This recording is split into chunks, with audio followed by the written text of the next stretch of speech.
Welcome to this week's edition of the Cheap Pop Podcast with K-Double and Alpha. Boys, take it away.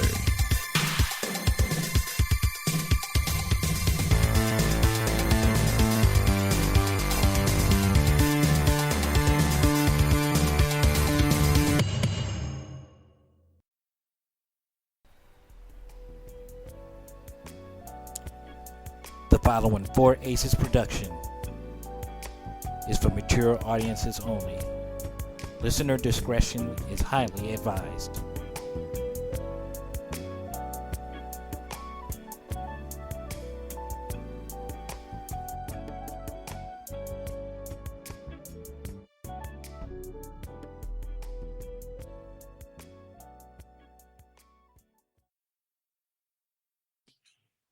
Hello, is it me you're looking for?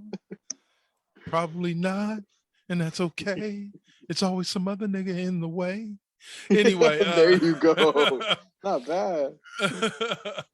What's up, y'all? What's up? It's me, Double K Double, back with you as always with the one and only Alpha for what would be the second time this week.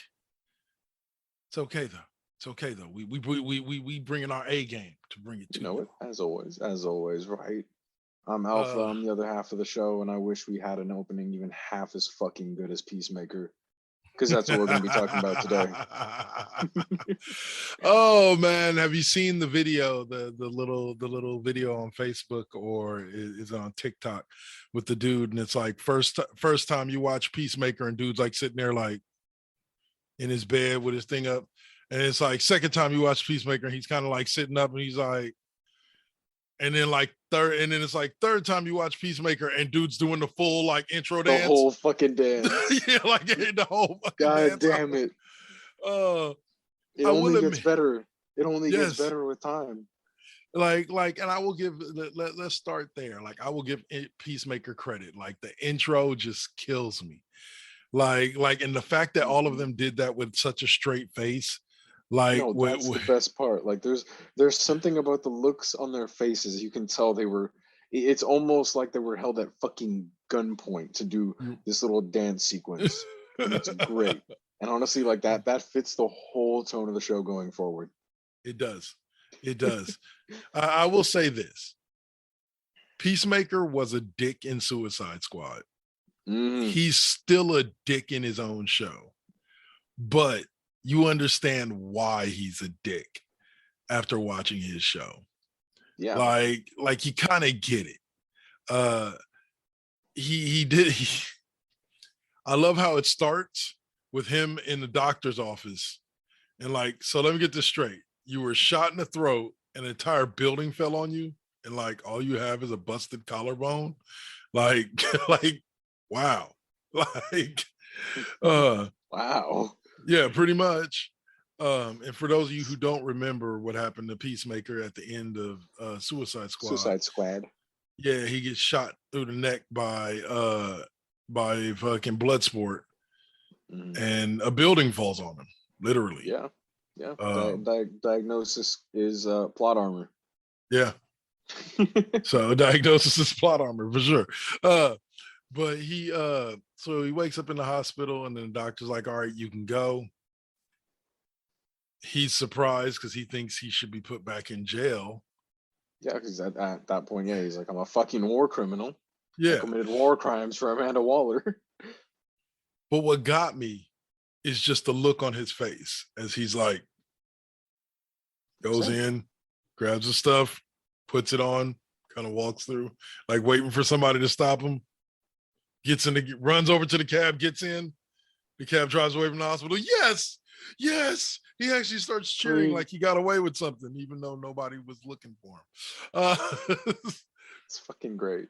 It was one of the greatest opens I've ever seen. Like it just truly was, and so it just drops you into what will be the tone for the entire rest of the first season of the series. And don't forget as well the reference in the first 5 minutes of Aquaman fucking fish.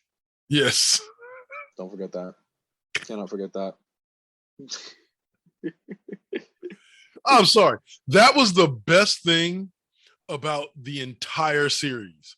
Was was finding out these, like, it's funny to me when you have these situations where you see these tier 2 superheroes and they're talking shit about like the A-listers.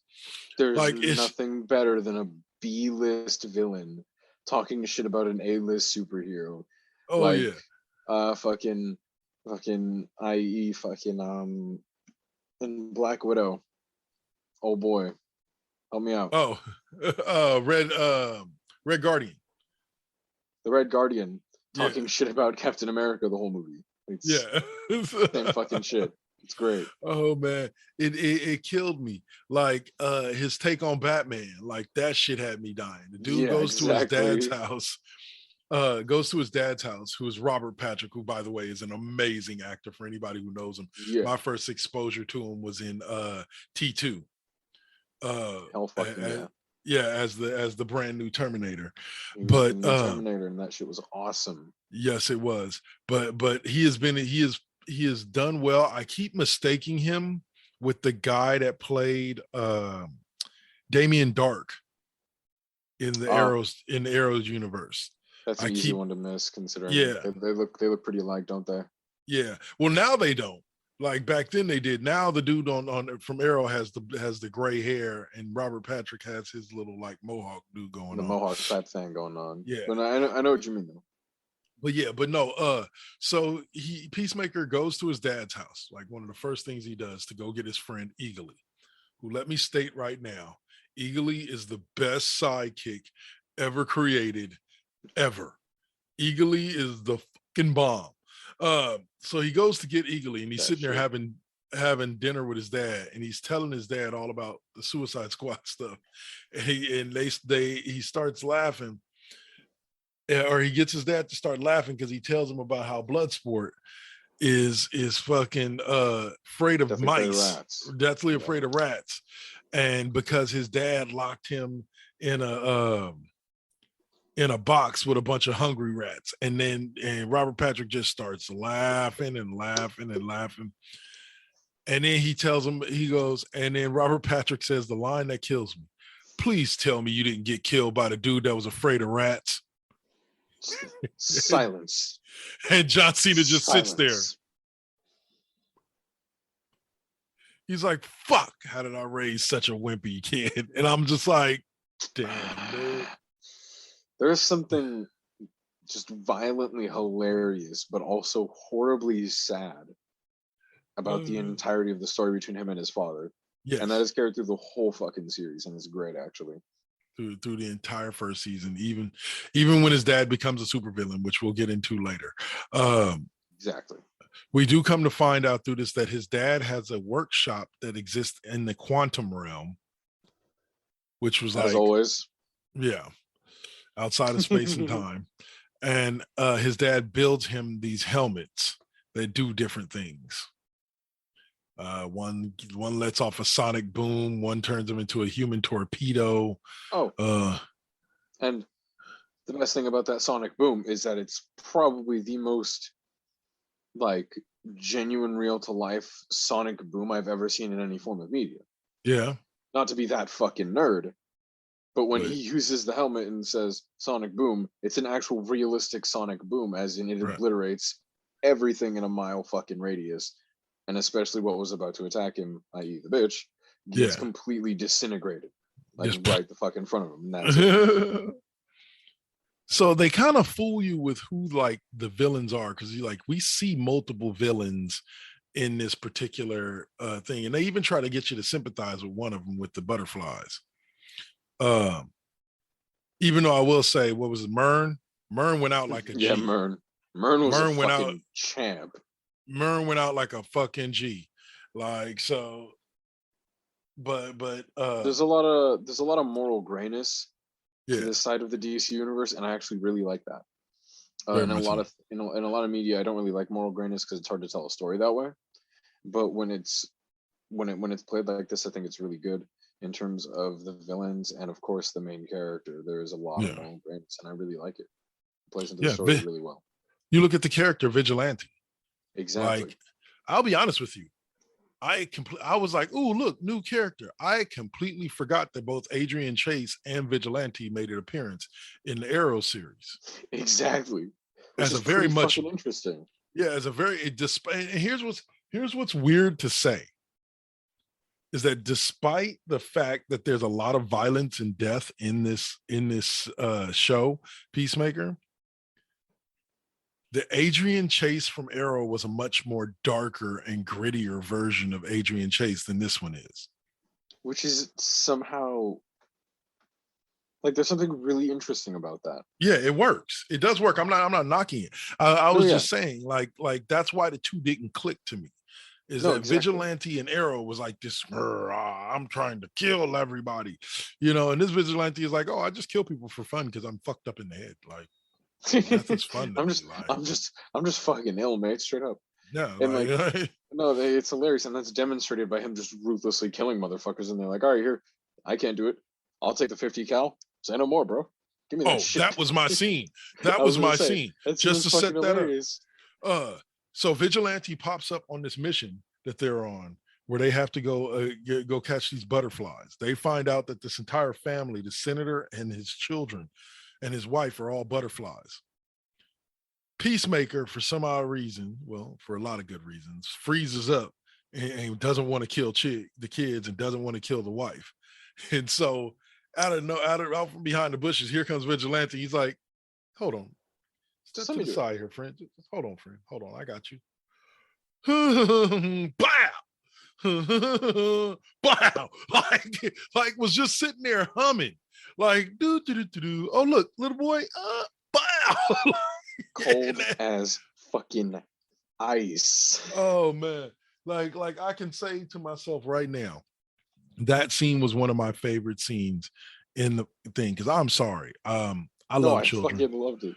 I love children to death. But if I saw a child open up their mouth and their tongue came out with the little alien thing and fucking 18 inches outward and bowl of nectar, nah. Yeah, may God forgive. Yeah, exactly. May God forgive me for what I'm about to do. Pow! God forgive me what I'm about to do. It's better to ask for forgiveness than it is permission. Pow! That's too fucking like just good. I'm sorry, I see some shit like that. I'm getting Rambo on their ass. Don't play with that shit. That's how horror movies come to fruition. Not the fuck 2 days, sir. Put that shit back. No, and then one of my favorite characters in the whole thing was Adebayo. Yeah, like I thought her development went very, very well. Her character arc was very intriguing, made you wonder. But when they revealed who she actually was, I actually kind of rooted for her. Yeah. Primarily because I just think it would suck to have a mother like Amanda Waller. Like if she handles, because imagine being Amanda Waller's fucking kid. Like, oh, you must have had a great fucking childhood, mate. Yeah, exactly. So it kind of like left me feeling sorry for, like, I'll put it to you like this, like in that moment when she tried to apologize for planning the diary and they just weren't having it, him and, Vigilante and Peacemaker just wasn't having it. Like they just wasn't hearing it. Nah. You know what I'm saying? I kind of felt bad for her because I'm like, she genuinely felt bad. Like she struggled with that decision. You know what I'm saying? She her boss is her mom. Like insubordination is a lot more than just defying your boss when your boss is your fucking mom. Yep. and so at the end of the day, like her character arc and where she landed at the end of it all was like, all right, I can fucks with you. Yeah. It threw me though. Here's the thing about it. Like I had to go ask Saint about this because I was like, that's really Viola Davis? I was like, that don't look like the same woman that played Amanda Waller in the Suicide movie. That's Viola Davis. I was just like, that's old girl from How to Get Away with Murder. Yep. Damn. Well, she looking good. But that's all the show had such a great like metamorphosis, I guess. I don't know. The fight scenes were fucking awesome. Yeah, big time. I actually really thoroughly enjoyed the fight scene between Robert Patrick and John Cena. Yeah, that was fucking awesome. That was fucking awesome. I really dig that. Like the combat in this show was really well paced. I'll put it that way. Yeah, very much so. Very much so. And you know, I'm not gonna lie. It took me like 4 episodes in to realize that her name was actually Hardcore. I kept thinking they were calling her Hardcore. I was like, yeah, that bitch is hardcore. Hell yeah. Da, da, da. And then I saw something, I saw her name and I was like, oh, her name is Hardcore. Her name is literally Hardcore. Oh. Yeah. Okay. My bad. Oh, and I gotta say, John, like my dog John, like I think that was his name, the tech dude. That was my dog right there. Bro, the IT dude John getting clowned on all season. They're doing that boy dirty all fucking season. And I love the extended version of that scene when Peacemaker is cussing him out for setting up his dad. I was gonna say that scene, it has an extension where he just keeps fucking roasting him. It's like, you could have picked any of these people outside of my dad. That was a great scene. It's so fucking good, dude. Oh man, it's great. No, there's a lot of attention to the side characters in the show, and it was really fucking good. They all played different roles. Yeah, and big time. Nobody felt completely useless. Oh my fucking god, what's the kid's name? Which one? Judo? Piece of shit in the Judo Kid. Yeah, Judo Kid, whatever. Yeah. Yeah, the fucking introduction of Judo Kid as essentially midget Liu Kang is amazing. And if I'm not mistaken, Judo Kid is one of the few people able to beat Batman in hand-to-hand combat. Really? If I'm not mistaken, it's either him or there's like 2 or 3 people that can beat Batman in hand-to-hand combat. And I think he's fucking one of them. If not, I'm thinking of the wrong person. Wow. Like that. Well, it would make sense. Look at how he was kicking ass, man. Like they Peacemaker and them were laughing at him until he hit him in the nuts and started kicking his ass. Fucking shit. Yeah. You know? They were like, ah, little dude, what the hell you gonna but yeah, like my dude was just, Judo Kid was off the hook. Like that was some serious shit right there. They gave us an unexpected bad guy in Robert Patrick as White Dragon,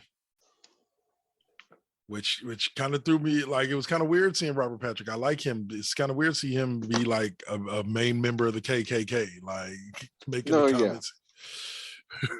Like, okay, for any of our viewers that take offense to this, I'm sorry. Don't cancel us. Don't nothing like that. This is what was said in the show.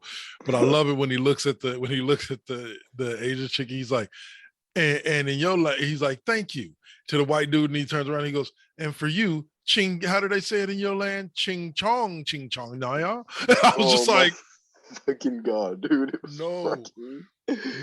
No, it went so fucking far. I'll tell you. I had to explain to people that I were watching it with. I was like, look, dude, you don't get it in the name of him being called the White Dragon, right? And they're like, no. The highest rank in the KKK is the Grandmaster Dragon, Grandmaster White Dragon.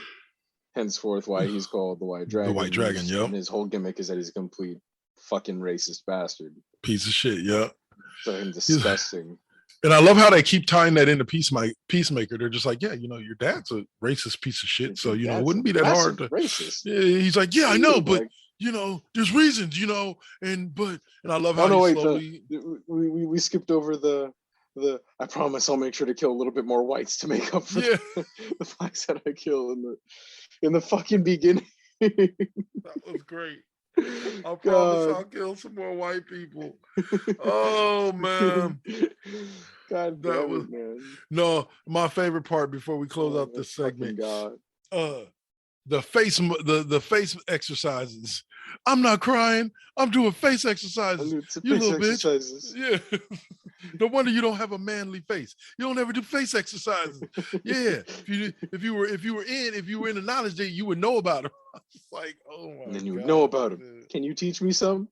Yeah. Yes. God damn it. Oh man. They did John Cena. And the fact that he was an executive producer on it as well. also exactly, like impressed me, but his acting skills were taken to another level with this one. And I know it was just him being basically like a big ass jock, you know what I'm saying? But like this role just so suited him, and he enhanced the role as much as the role enhanced him. Yeah, I agree. You know, the one thing I can say positive about Cena is something I've been able to say about him dating back to him being a wrestler. Whatever character or persona he's given, he fully invests himself in it. Absolutely. There's no half stepping with Cena. He fully invests himself in the character. So, and that's another. This is just another one. Any last words on Peacemaker before we call it a segment? Are we gonna keep talking it in the other half? Sure, we can. We can. In that case, anything I do say, I'll say for that. We'll keep rolling with there. We'll talk Cena's acting, and then we'll tie the show in a little bow. We'll talk the finale then. All right, for sure. That's it for this half. We'll see y'all on that flip side. Woohoo! Peace. You're listening to the Cheap Pop Podcast right here on the 4 Aces Presents Radio Network. Spreaker.com, iHeartRadio, Spotify, Apple Podcasts, Google Podcasts, and wherever you may find your favorite podcasts.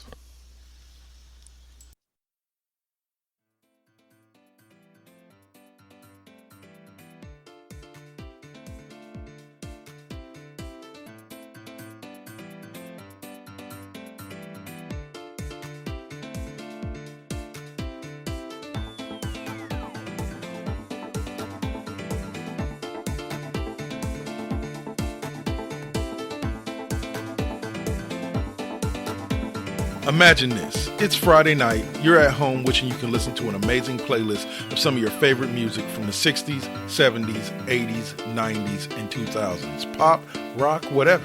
Then take out your favorite podcast listening device and tune in to KD5P, otherwise known as K-Double's 5th Period Music Class. Every Friday night from 8 to 10 p.m. Pacific Standard Time, K-Double brings you some of your favorite tunes live on the 4 Aces Presents Radio Network on Live 365.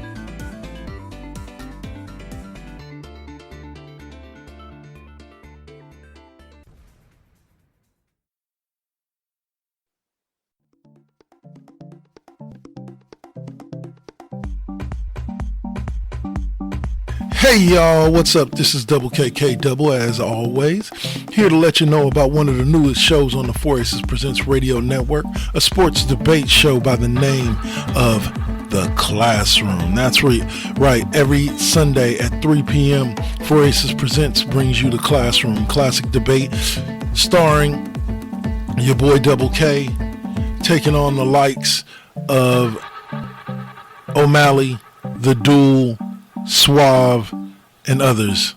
So tune in every Sunday at 3 to check us out and listen to what the hottest debate topics in sports that week are. Peace.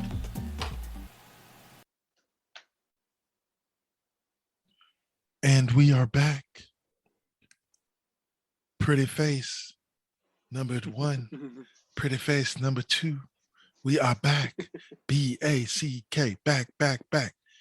Oh, sorry, wrong episode. Won't say it. Anyway, so tie our nice little bow on Peacemaker now. And I don't know about you, but I personally just want to talk about how John Cena has come very fucking far as an actor. And in my honest opinion, this is the best thing he's done. Yeah. You know, this is a kind of like weird culmination of everything he's done in terms of the little like B-list acting movies he did, like The Marine, and then also a mix of his work in shit like Cock Blockers, you know, like it's a weird mix of his raunchy comedy and his acting chops. And I mean, what was the name chops of the movie he was in with what's her name, the big girl, the comedian? Sorry to say big girl, but was it Amy Schumer? Yeah, Amy Schumer. What movie was that? Trainwreck. The big bitch. Yeah. Because him and LeBron James were both in that movie. They were? Trainwreck. Yeah. Trainwreck. Oh, wait, you're right. Yeah, you're right. LeBron James played the friend, and John Cena played the dude that she was sleeping with. Yeah. He was hilarious too. But in general, like you said, the dude's come a long way as an actor. But here's the only thing I'll say that's kind of against him, but kind of not. Mm-hmm. Kind of like his John Cena character in WWE, it's not that far off of who he actually is. That is true. That's something that Total Bellas kind of woke me up to when I used to watch that when Cena used to be on there when he was dating Nikki. Is I'm like, okay, so the John Cena we see in ring isn't too far off from the John Cena like you would meet if he was just randomly walking down the street. You know, it's not even like amped up to 10. It's just like that's just kind of him. Yeah, that's just kind of him. You know, and so the Peacemaker role was great for him, not because he believes all this some of the silly ass shit that Peacemaker says, but because he can say it with a straight face. Like that kind of humor is just what kind of spouts out of him 100%. Like, no, I see what you mean though. Like it's the same as if you look at the way he communicates online. Like John Cena 110% is a celebrity fucking shit poster, and it's great. He posts some funny ass weird shit. And like anything you look at in terms of like Total Bellas, there's a lot of interviews and such too, where his humor bleeds into what he's saying, and you can tell that's where the Peacemaker character is kind of bred from. It's a kind of a hodgepodge of all that. Yeah, for sure. Exactly. And that's why I do think, if I'm being honest, like this is one of the best casting calls that the DC has ever made. And I know this isn't like a huge call in the DC because it's just a show on HBO Max. Like this might not really go anywhere for the character really from this point on. This might be the end of it. Who knows? No. But, well, no. Peacemaker has been renewed for a season 2. Oh no. I mean, in terms of like the silver screen, I mean, like this could he could just be finishing up the TV show, and that's the last time we see it. You know, right? That's the last time we see him on the screen. For all we know. I feel like as a casting call, I feel like this was such a good move.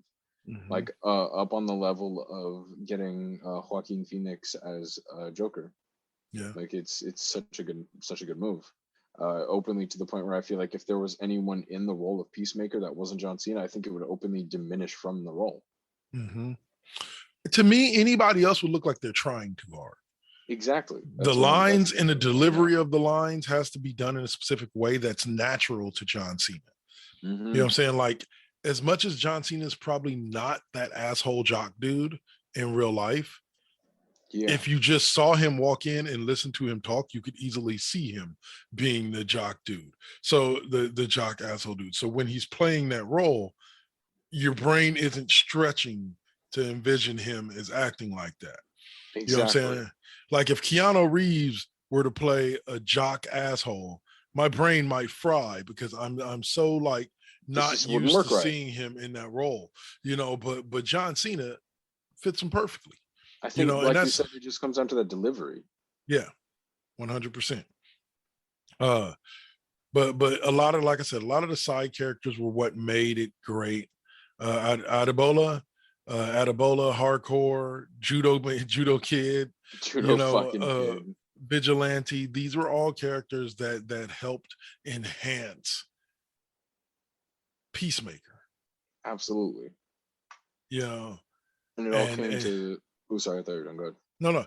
And like I think it's epitomized in the scene when they go to the diner, when they all meet up at the diner. He comes in full Peacemaker gear with the helmet on and the whole shit. What the fuck is he doing? Hold on 1 second. Oh, good. Do what you do. Sorry. My headphones, Bluetooth, they connect to multiple devices. So sorry, America. So like when he comes, it just shows that like I could see John Cena walking into a Applebee's, you know, wearing his John Cena gear, you know, and not even thinking twice about it. Just like, and you know, just sit down at the table with a bunch of people. Honestly, I could see him doing it in the Peacemaker gear, like with no problem, 100%. Like I could see that, and I'd be like, "That's just John Cena, mate." Yep, that's just John Cena. But Peacemaker was a perfect role for him. Now let's get to that finale. Exactly. Now in the finale, we got a lot of great action. We got a lot of good completions to to story arcs for individual characters.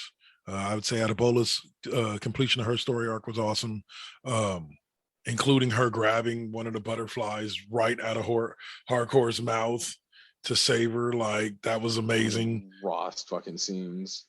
But my favorite scene is Activate Human Torpedo. Yes. The fact that she missed and was barely getting back up again, like, huh? What? When he's like, activate human torpedo again, and she just wee. It was a great scene. It was a great scene. It really was. Like the finale was something to be fucking hold. I ain't gonna lie. Everything it was built up to be. No, go on ahead, finish up. No, go ahead. No, I was gonna say it almost made me throw up when she like human torpedoed into the cow. Like, it just kind of made me throw up because that was kind of gross. Like, it was just God, the gore in this show was fucking wonderful. It was top fucking notch. Everything was slimy and wet and fucking gross as shit. It was great. It was wonderful. Yes, it fit the tone perfectly, especially after Suicide Squad and how fucked up that one was. Oh yeah. My favorite scene in Suicide Squad, they actually showed it at the beginning of Peacemaker. It's a scene when that broad hits Amanda Waller across the back of her head with a fucking 9 Yeah. Bing! That was just great. Oh my God. And no, it's even better when you realize that moment is the direct, like, this show is the consequences of that exact moment. Yeah, because they were the two that turned on Amanda Waller and helped Task Force X, Horcrux, and John. They were the two that did that. Amanda Waller's own daughter. Like, but it sucks that Amanda Waller keeps sending these people out to die, like, knowing that they very well might and don't care. Like, Exactly. And I'm really glad that's held through, because if you remember a few months back when this was all starting through, I was telling you how in the comics, the whole point of the Suicide Squad is that Amanda Waller doesn't give a fuck about the lives of them, so it's just a revolving door of villains. People who have been caught by superheroes and brought to justice, they get repurposed. Exactly.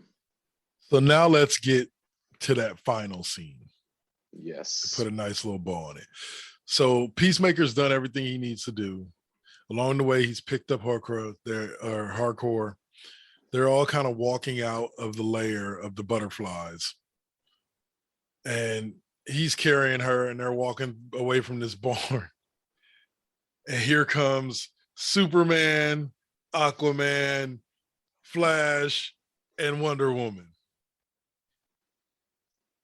And Peacemaker, walking with Hardcore in his arms, just kind of walks, and the whole team just kind of pushes right on through him.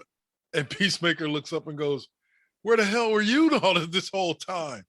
Why don't you go back and fuck some fish?" Like, fuck some fish. It just walks away. And so they zoom in to Aquaman and the Flash, and it's actually Jason Momoa and Ezra Miller. And Jason Momoa's like, "I don't understand why people keep saying that." And he's like, "Because you do." Ezra Miller's like, "Don't you? Like, don't you actually?" She's like, No, I don't." But if you go back, that also ties into the recurring joke that Peacemaker does about Aquaman fucking fish. Exactly. And that's why I made sure to mention that. Yes. Because of that fucking scene. And I saw someone fucking clipped it. So it's just that 3-second clip of Ezra Miller saying, "Don't you fuck fish?" And it's just that. And it's the funniest fucking shit, because nobody on planet fucking Earth could have guessed 2 weeks ago that there would have been an episode with Ezra Miller saying, "Don't you fuck fish?" Fuck fish? Now, let's go back a little bit too as well. There's several different things that he says about, like, the big name superheroes throughout this. And my favorite rant is the rant he goes off on about Batman. Yes. Because unfortunately for Batman, what he says makes a lot of sense. The guy's like, he's getting harassed by this old dude that lives next door to his dad. And he's like, "So, do you have a cadre of villains? Batman has a cadre of villains. Why don't you have a cadre of villains? Some superhero you are." He goes, "You want to know why I don't have a cadre of villains? Because I fucking kill him the first fucking time. He's like, oh, what does Batman do? Arrest him, take him to Arkham, where they break out and kill more people. How many people have been, unnecessarily killed because Batman refuses to do what fucking needs to be done? And I'm just like, he's right though. It was one how of many lives has the Joker alone taken over and over again purely because Batman can't fucking pull the trigger? Oh man, it's straight truth. Like, I've lived it. I've said it myself multiple fucking times when it comes to that particular character. That was the first question I ever asked about Batman. Is I was like, okay, so let me get this straight. So dude just catches the Joker, locks him up, Joker escapes, rinse, repeat. And they're like, yeah, that's awesome. Like they're super villain and superhero. No, that's stupid. Kill him the first time. Then ain't nobody else got to get hurt after that. Like dude's gone. Okay. You get one. Arrest them the first time. When they break out, that next time should be death. That next time is death. That next time is just death. Death. We tried to put you in a mental hospital and get you some help. You said no. Okay, die. Bye. Just death. From this point on the show, we're bridging this to Batman talk, y'all. In light of Robert Pattinson's new badass role as Batman, we're bridging this into Batman talk. So you know what I'm gonna say on that topic? You know what my favorite Batmans are? What's that? When Batman became when Jason Todd became Batman, B, when Bane became Batman, C, when Azrael became Batman, and C, when Thomas Wayne became Batman. What's the commonality in all those Batmen? They're the Batman that fucking kill. Yeah. Because all of those people were only Batman for like a night each, with the exception of Thomas Wayne, because he's that Batman's respective Batman. Yeah. Jason Todd was the best one because he's the Batman that was just like, all right, fuck it. I'm just going to get a lot of guns and I'm going to kill everything in my fucking path for the next like 48 hours. I will fucking kill everyone. Jason Todd for 48 hours. That's what it was fucking like. And it was goddamn wonderful. And you know what? When you get the chance, Google a picture of Jason Todd's bat suit when he was Batman, because that shit was fucking badass. See, wonderful. And you want to hear a funny subject, just kind of off subject from what we were just talking about a little bit, but still on Batman. Me and my daughter had a conversation, right, about Batman, and she pointed out to me that there are only two Robins that had an actual lineage or family link to Bruce Wayne. That is true. Dick Grayson, because he was actually adopted by Bruce. And Damian Wayne. Yeah. And Damian Wayne, who's his actual son. Jason Todd was never adopted. Like, it was funny. As my daughter was saying it, I was sitting there thinking about it, and I was just like, little girl, you're right. Yeah. Those would be the only two dudes that would straight have a straight calling to the Wayne fortune, and therefore the Batman cow. You know what I'm saying? Like, other people could take it up, but those two would have a straight lineage, like direct line to it. Jason Todd and Tim Drake were not adopted by Batman like Dick Grayson was, and you're right. And Damian Wayne's Batman, also on that topic, is so fucking deadly that it said that he's the apex in terms of Batman and the collection of them. Well, he is no, go ahead. I would say he's the son of Bruce and Talia al Ghul, right? Exactly. Yeah. With that kind of lineage, you better be a badass. Exactly. You better be a badass. Exactly. There's all types of Batman. Shit's wonderful. Oh yeah. One last thing real quick, but on Peacemaker is that my daughter, something that with White Dragon that I meant to mention earlier is that what his whole thing, his whole gimmick reminded me of was, if you've ever watched it before, but it's a blaxploitation cartoon called Black Dynamite. It's where the main character Black Dynamite is voiced by Michael Jai White. White, yeah. But he actually plays the live action. There is actually a live action Black Dynamite that came out before the animated series. So check those out. Check those out too. I've actually seen those and they're fucking stellar. Yes. They are overtly like non-PC, like mad overtly non-PC. So beware before you go watch them. Yeah. Open your mind and be ready to hear some funny shit and just take it all with a grain of salt. It's kind of like what I tell people about watching Blazing Saddles. Absolutely. Like you kind of just got to take it with a grain of salt. It was Mel Brooks' humor was a little bit more overt than humor is normally allowed to be today. But you know what? I respect that. I respect that a lot. So, but for 100%, check out Blazing Saddles. That's the one. But check out Black Dynamite. It's on HBO Max. They have all like 3 seasons of it. And then after you watch Black Dynamite, watch the Boondocks. And then watch Afro Samurai. And then watch Afro Samurai. Now you got to get all that done by tomorrow night at midnight because Black History Month's almost over. Good luck. No, good luck. But needless to say, yeah, no, I'm you know what I'm waiting for? We've already gotten our first Black Batwoman. Right. I'm waiting for the first Black on-screen Batman.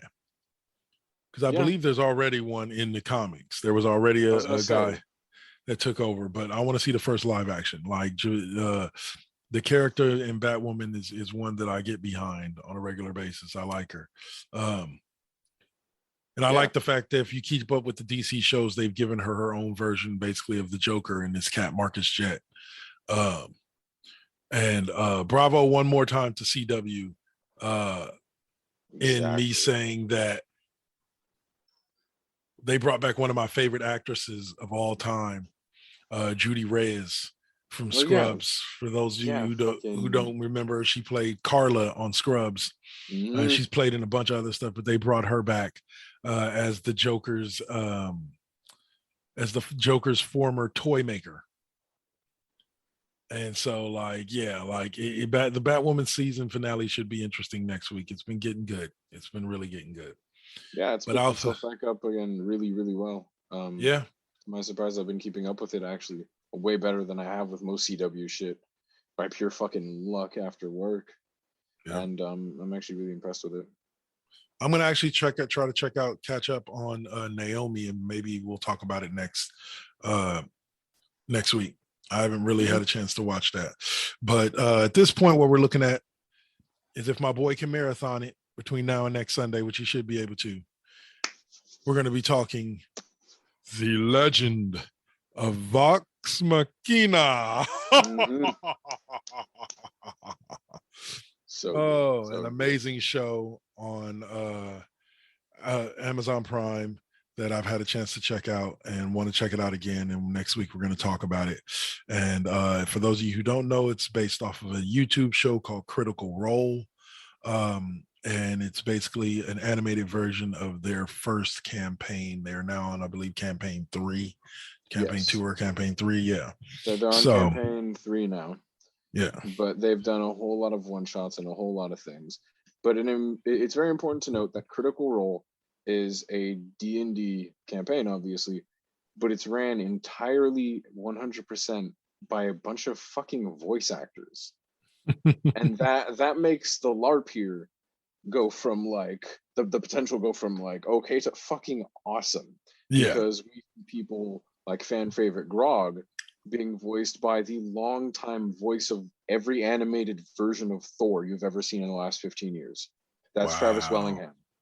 If you don't know who the DM is, that's Matthew goddamn Mercer. If you've played any game in the last 16 years, you've heard Matthew Mercer. If you played Overwatch, he's McCree. If you play Fire Emblem from Nintendo, he's Chrom. If you play Mortal Kombat, he's fucking Stryker. If you play, if you watch anime, he's in JoJo's Bizarre Adventure. He's Jotaro Kujo in Part 3, the most popular part in the series. He's in a number of pretty much, if you look at anything, you can find Matthew Mercer. He's fucking everywhere.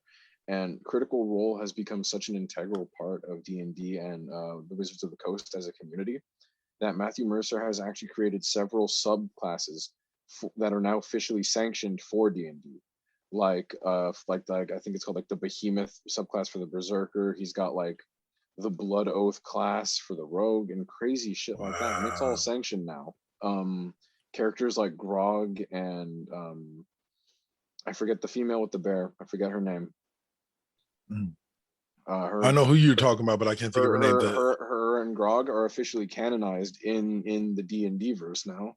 Wow. Like alongside shit like Baldur's Gate. It's I only say all this because Critical Role is an integral part of the D&D community now and has been for about like 5 or 6 years since it began.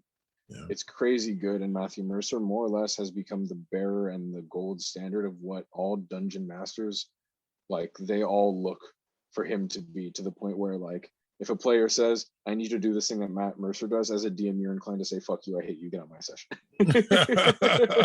Because he's just that good of a DM. Yeah. And he's that good of a storyteller. And that's why all the events and things that happen in the show are completely like things you cannot even think to write. Right. I'll say the last time, just insight into my outside of the animated series, into my D&D foyer. I didn't play a lot of D&D as a kid. I'm from the hood. They don't play a lot of D&D as a kid. Like, there's very few people that do. But when I got out to Hayward, California, I ran into this group of people, and they introduced me to this game called Vampire: The Masquerade. And that's about as close to, I ran a few sessions running with them. Had a character that was, his name was Damien. He got turned when he was like a young teenager, like 13 years old. And, but he had been alive for something like 150 something years. And he was a Bruja class of a vampire. And he carried this staff that extended out, that fit across his back and extended out. And he loved to drink. That is so fucking dope. And you're right, in terms of like mechanical value and the way things can happen, it's exactly like that. Exactly tabletop game, exactly functions just like that.